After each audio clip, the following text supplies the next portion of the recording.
Starting today, the city is rolling out new advertisements with one big and bold message: vaccinate your kids. Toronto Public Health launching a new campaign targeting vaccine hesitancy, which is a growing health concern not just here in Toronto but worldwide. And the new initiative comes less than a month after a huge group of parents showed up here at City Hall to protest against vaccines.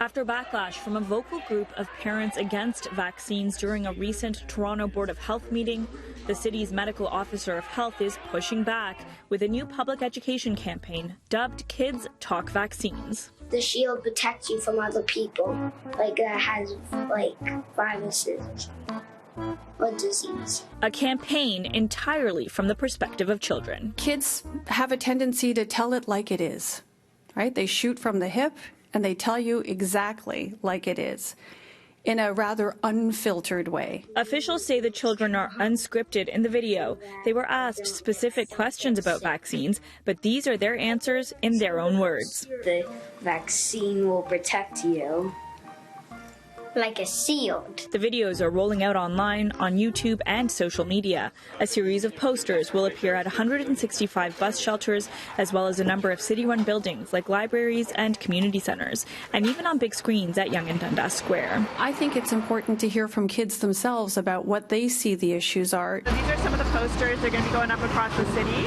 We asked parents for their thoughts on the campaign. Yes, it's definitely a good initiative. Yeah, for sure. Do you think that it'll help with hesitancy and parents who hesitate? No.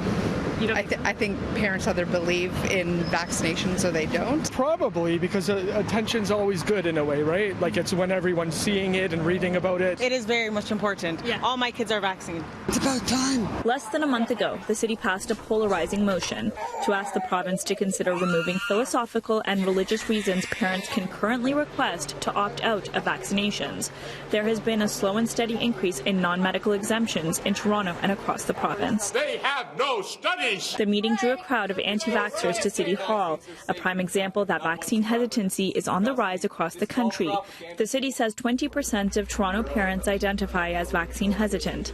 This is just one way of getting the message across that immunization has saved more lives than any other healthcare intervention. We are not waiting for an outbreak. We're taking action now. Now, while that meeting was last month, the city says that this campaign has been in the works since April, and the cost to the city is minimal, just over $2,000. We've also learned that all of the kids in the videos are the children of City of Toronto employees.